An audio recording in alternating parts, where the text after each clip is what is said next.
ओम नमो भगवते वासुदेवाय नमः। वासुदेव की कृपा आप पर, आपके परिवार पर सदा सर्वदा बनी रहे। उम्मीद है आपने इससे पहले का अध्याय सुना होगा। अब आप सुनिए आगे का वृतांत। श्री नारायण देवर्षि नारद से बोले, हे महाप्राग, हे नारद, वाल्मीकि ऋषि ने जब परम अद्भुत चरित्र दृढ़धर्वा राजा से कहा, उस चरित्र को मैं कहता हूँ, तुम सुनो। वाल्मीकि ऋषि बोले, हे दृढ़धर्मन, हे महाराज, हमारे वचन को भी सुनिए। गरुड़ जी ने केशव भगवान की आज्ञा से इस प्रकार ब्राह्मण श्रेष्ठ से कहा। गरुड़ जी कहने लगे, हे श्रेष्ठ, तुम्हें 7 जन्म तक पुत्र का सुख नहीं है। ये जो वचन हरि भगवान ने कहा सो इस समय तुमको वैसा ही है। फिर भी कृपा से स्वामी की आज्ञा पाकर मैं तुम्हें पुत्र दूंगा। हे तपोधन, हमारे अंश से तुम्हें पुत्र होगा, जिस पुत्र से गौतमी के साथ तुम मनोरथ को प्राप्त करोगे। किंतु उस पुत्र से होने वाला दुख तुम दोनों को अवश्य ही मिलेगा। हे तुम धन्य हो जो तुम्हारी बुद्धि हरि भगवान में हुई। हरि भक्ति से काम हो, इस निष्काम हरि भगवान को दोनों ही प्रिय हैं। मनुष्यों को शरीर जल के बुदबुद के समान क्षण में नाश होने वाला है। उस शरीर को प्राप्त कर जो हृदय में श्री हरि के चरणों का चिंतन करता है वो धन्य है। इस अत्यंत दुष्कर संसार से तारने वाला भगवान श्री से अलावा दूसरा और कोई नहीं है। ये हरि भगवान की कृपा से मैंने तुमको पुत्र दिया है।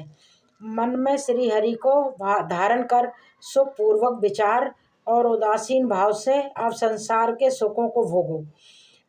वाल्मीकि ऋषि बोले, गौतमी और सुदेव दोनों स्त्री पुरुष के देखते ही देखते उत्तम वर को देकर उसी समय गरुड़ पर सवार होकर भगवान श्री हरि शीघ्र ही वैकुंठ लोक को चले गए।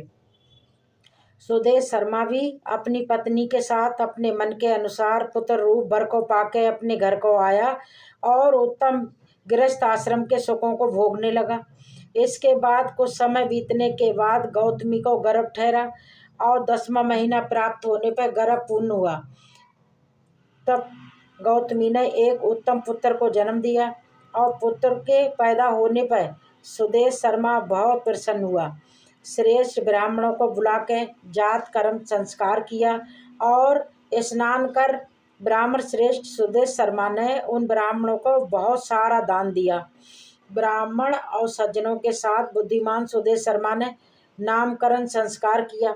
कृपालु गरुड़ जी के प्रेम से ये पुत्र हुआ था। शरतकालीन चंद्रमा के समान उदय को प्राप्त तेजस्वी, ये सुख के समान है। इसलिए मेरा ये प्रिय पुत्र सुखदेव नाम वाला हो। माता के मन को आनंद देने वाला वो पुत्र पिता के मनोरथों के साथ साथ अब शुक्ल पक्ष के चंद्रमा की तरह बढ़ने लगा। पिता ने बड़ी प्रशंसा के साथ अपने उसे संस्कार कर गायत्री मंत्र का उपदेश दिया। इसके बाद वो बालक संस्कार को प्राप्त कर ब्रह्मचर्य व्रत में लीन हुआ। उस ब्रह्मचर्य के तेज से युक्त बालक साक्षात दूसरे सूर्य के समान शोभित हुआ। बुद्धि सागर उस बालक में वेदों का अध्ययन प्रारंभ कर दिया। उस गुरु वत्सल बालक ने सतबुद्धि से अपने गुरु को प्रसन्न किया और गुरु के एक बार कहने मात्र से ही सभी विद्याओं को प्राप्त कर लिया। वाल्मीकि ऋषि बोले, एक समय कोटि सूर्य के समान प्रभाव वाले देवल ऋषि आए। उन्हें देख के हर्ष से सुदेव शर्मा ने दंडवत प्रणाम किया और पाठ आदि से उन देवल मुनि की पूजा की और महात्मा देवल के लिए आसन दिया। अतीत तेजस्वी देव दर्शन देवल ऋषि उस आसन पर विराजमान हो गए। इसके बाद अपने चरणों पर बालक को गिरे हुए देख के देवर ऋषि कहने लगे, अहो हे सुदेव, तुम धन्य हो। तुम्हारे ऊपर भगवान प्रसन्न हुए क्योंकि तुमने दुर्लभ सुंदर और श्रेष्ठ पुत्र को प्राप्त किया है।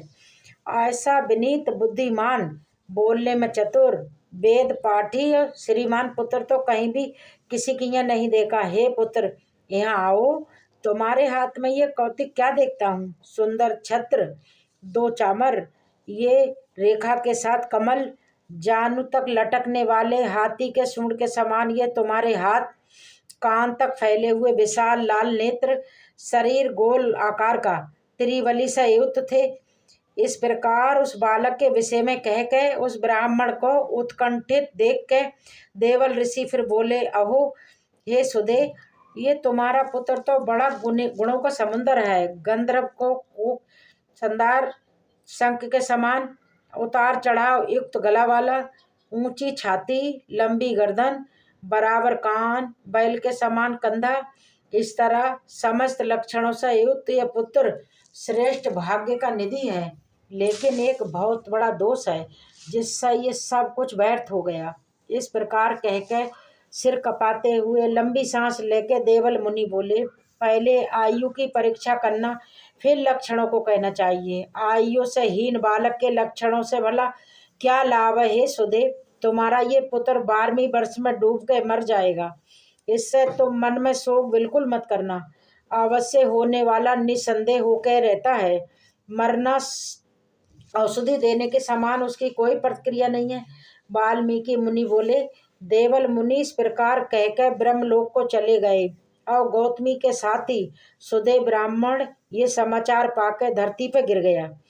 धरती पर पड़ा हुआ देवल ऋषि के कहे हुए वचनों को स्मरण कर बहुत देर तक विलाप करने लगा।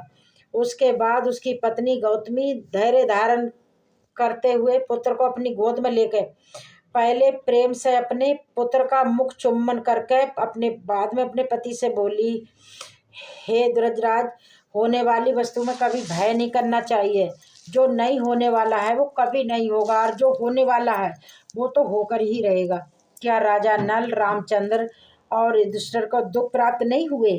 राजा बलि भी बंधन को प्राप्त हुआ, यादव नाश को प्राप्त हुए, हिरण्याक्ष कट्ठन व्रत को प्राप्त हुए, वृत्तासुर मृत्यु को प्राप्त हुआ, सहस्त्रराज अर्जुन का रावण के भी उसी तरह सिर काटे गए। हे मुनि, भगवान रामचंद्र भी तो वन में जानकी जी के विरह को प्राप्त हुए थे। राजा श्री परीक्षित भी ब्राह्मण से मृत्यु को प्राप्त हुए थे। हे मुनीश्वर, इस प्रकार जो होने वाला है वो तो अवश्य ही होकर रहता है। इसलिए हे नाथ, उठिए और सनातन हरि भगवान का भजन करिए, जो समस्त जीवों को रक्षक हैं और मोक्ष पद को देने वाले हैं। वाल्मीकि ऋषि बोले। इस प्रकार सुदेव शर्मा ने अपनी पत्नी गौतमी के वचनों को सुनकर स्वस्थ होकर हृदय में हरि भगवान के चरणों का ध्यान करके पुत्र के शोक से बड़ी जल्दी त्याग दिया। किस प्रकार सुदेव शर्मा के पुत्र की मृत्यु हुई, उसके बाद जो कुछ भी हुआ वो उसका वृत्तांत आप सभी अगले अध्याय में सुनेंगे। उम्मीद है आज की कथा आपको पसंद आई होगी। पसंद आई हो तो इसको लाइक जरूर कर देना।